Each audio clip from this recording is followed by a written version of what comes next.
that too. Right. Yeah. And the noise in the microphone. I'm just going to stand still. So I think we're going, right? Should we get this moving? Do you want me to kick it off or? Oh, I thought we were actually just starting from there. Huh? Just like rolling into it.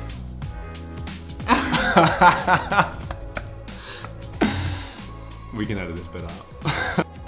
Okay, we're back. Yeah. Second part of our 2020 predictions for B2B tech marketing. This is your forward video. Yeah, I think it's our second official forward video, right? Yeah. Yeah. We've got the team here in town, ready.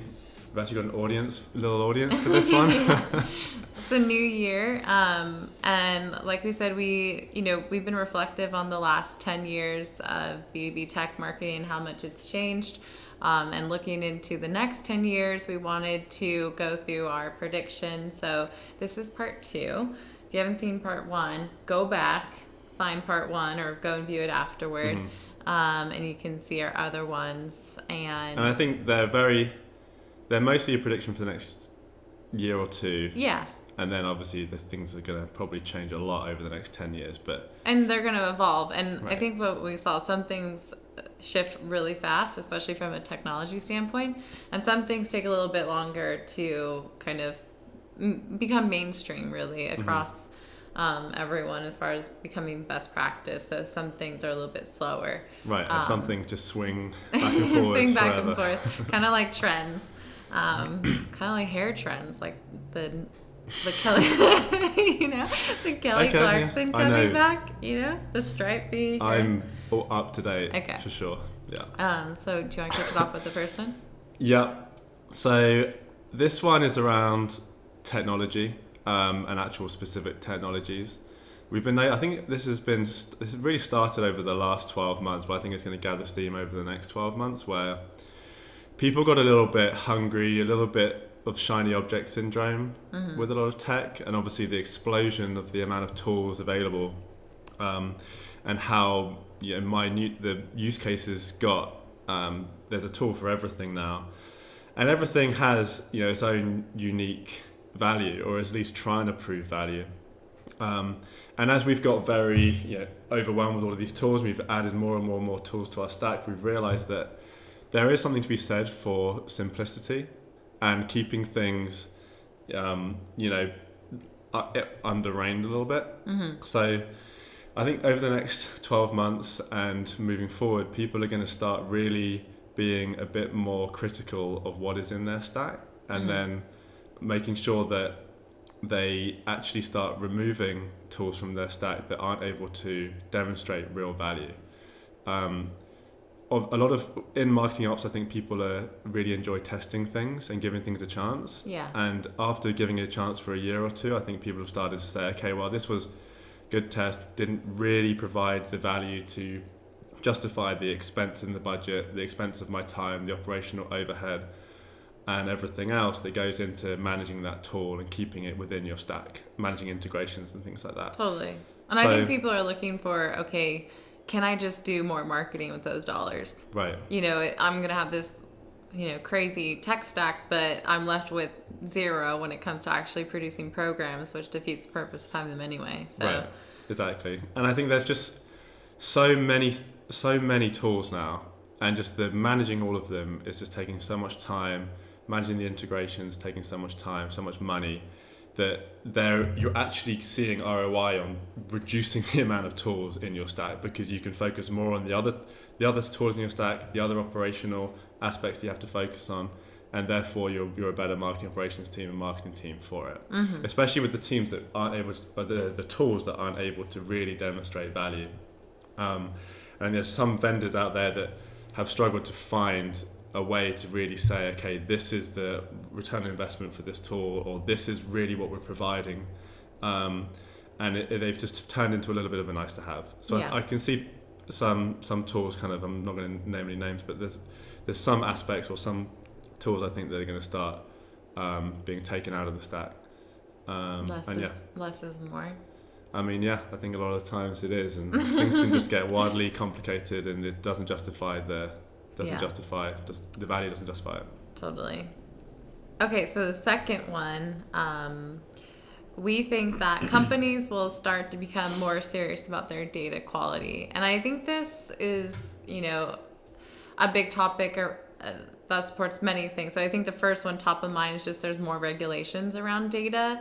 And I think from an end user perspective, people are worrisome about where their data is going, how it's being leveraged. There's more, there's CCPA now. Obviously, we just came off the tails of GDPR. But on top of that, data quality is just so important for a tech marketer because it supports all of kind of our marketing efforts. So from a segmentation standpoint, from any tools that you do have, the data that sits beneath that and how good it is going to make that effective. So I think, now more than ever, there's so much of it as well. And so marketers are going to get serious about where they're getting data, how they're managing that data, how it's being protected, or they're, how they have the responsibility to protect that. But also keeping it clean so that for their own marketing programs, they're able to leverage it, or even for their reporting, they're able to leverage it more effectively. Right, I think people are getting a bit sick of everyone turning up to a meeting with different numbers and trying to report on the same thing. Yeah, and I think there's, potentially some tools coming out that can kind of help with that, and that might be a future forward video of how you just manage data quality, but it's definitely something that is now picking up steam. Mm-hmm. Mm-hmm. All right, third one. And the third one is related to this, but it's more around misusing contact data. Mm-hmm. Obviously, with all of the new legislation over the last few years on how you're going to manage the data, consumers and even business people, everyone is very aware of what companies are and are not allowed to do, especially if you operate. The US is moving in that direction, but if you operate in the EU, Canada, other countries, they've been kind of ahead of this for a while. But people are getting they're starting to really kind of rise up against companies misusing their data. And one way that they know that it's being misused, they start getting emails they never subscribed for. They're being added into campaigns from sales that they never opted into. And with customer experience being such a key differentiator in a crowded SaaS marketplace, you can't afford to be upsetting your buyers. Mm. And if you're misusing their data by buying large lists, emailing the hell out of them, and thinking it's going to be producing results, you need to remember that if you're getting a few percent conversion on an email to tens of thousands of people, you very easily could have upset a lot of people who now think, okay, well, I never opted into this company. I don't even really know who they are. Yeah. Now I'm getting these unwanted emails from them, interrupting my day, cluttering my inbox, and they got a bad taste in their mouth about your brand. And your brand is so important, you've got to protect it. You can't have some of the first interactions with your brand be negative, because they're always going to carry that forward. So I think, given that customer experience is such a key differentiator now, given that people are very aware of what companies should and shouldn't be doing with their data, B2B marketers really have to take this seriously and be a bit more protective over what they do with contact data. Mm-hmm. For sure. And I think that goes across marketing and sales. And I think for sure, marketing needs to B2B have marketing in general, yeah. Marketing needs to have I think more of a voice too with sales, as far as how how they're marketing to people.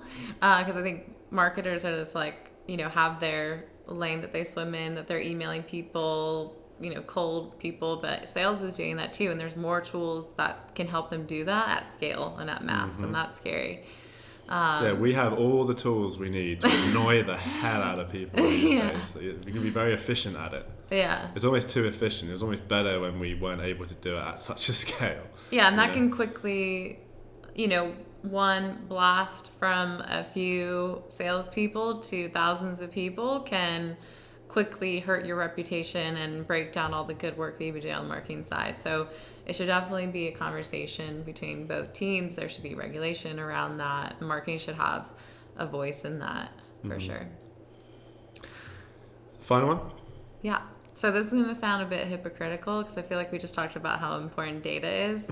But that's as far as like data quality and, the management of data. But we also think that in some cases we have a little bit of some data fatigue, but also we've been trying to tie too much of our decisions to data, especially from a marketing program standpoint.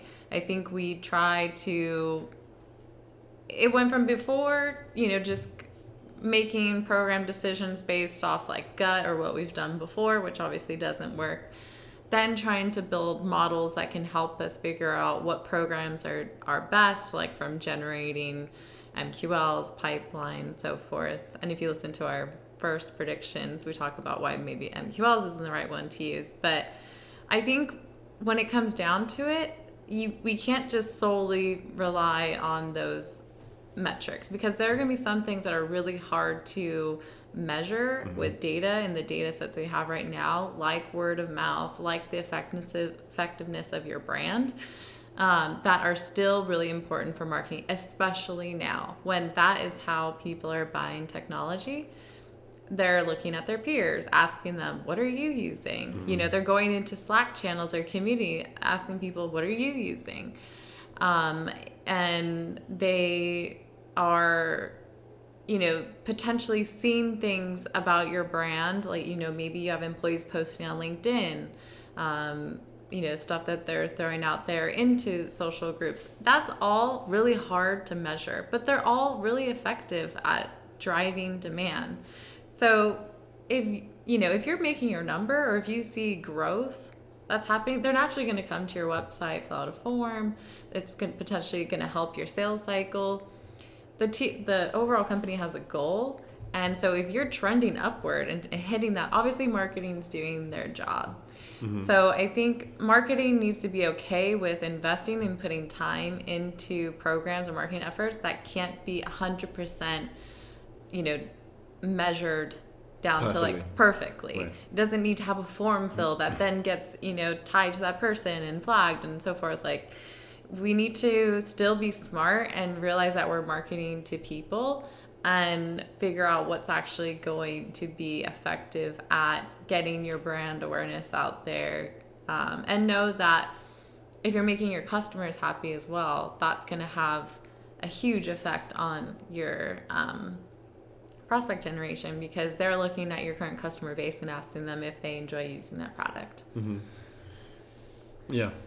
Yeah, I definitely agree with this one. I think sometimes being a little bit too data driven, it pushes you down the wrong path and you end up making the wrong decisions, right? Like you mentioned, a few aspects of marketing that get pushed aside, like brand, that is a little bit harder to measure, but it's going to be a really important differentiator for you. And maybe you push that aside because you're just trying to get leads. Yeah. Right. And then maybe your brand is getting out there because you put a form in front of everything, because you need to get your lead number. Yeah. So yeah, it can be, you need both. You need to be able to demonstrate, okay, I'm going to put money into this program on channel because I've got some kind of rationale behind that, which is partly due to data, but there are other aspects that you just can't ignore.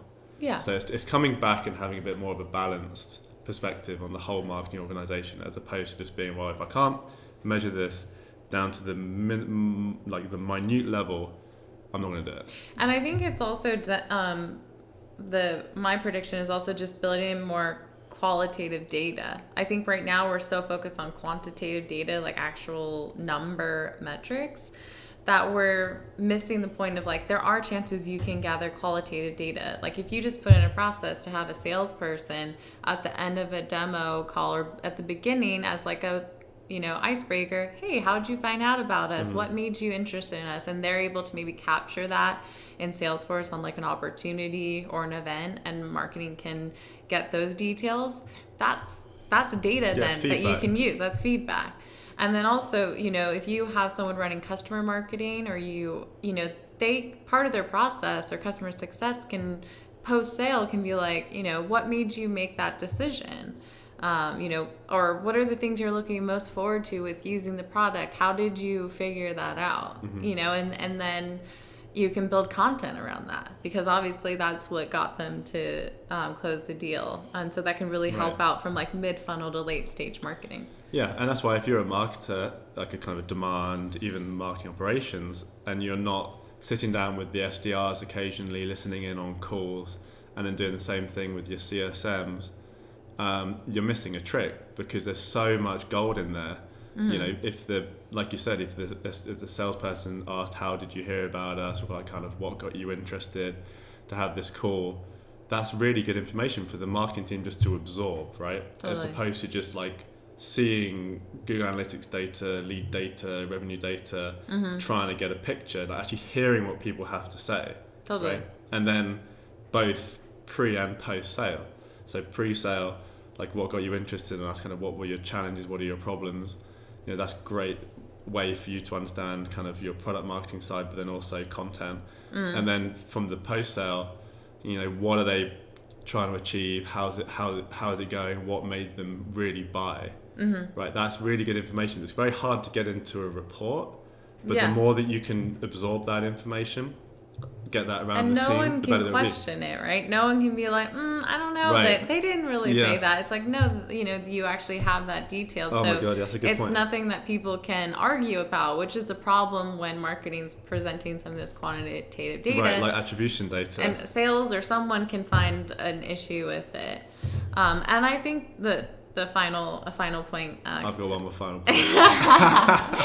But for me is, I think a lot of my clients are worried, and not just clients, but like a lot of marketers are worried, like, I don't want to bother the prospect. I don't want to try and like get this information from them. And it's like, you almost are flattering them from asking them. Like, you actually are asking for their opinion. You're asking them questions. Like, someone using your product will be more than welcome to give you that information, because they're invested in you, especially after they bought you. They're invested in that company doing well and helping them build a product they can really use and be successful with. So, but you don't have to just send them a survey, like 50 questions. I mean, that no one's going to fill out, and you're going to give them a $5 Starbucks voucher.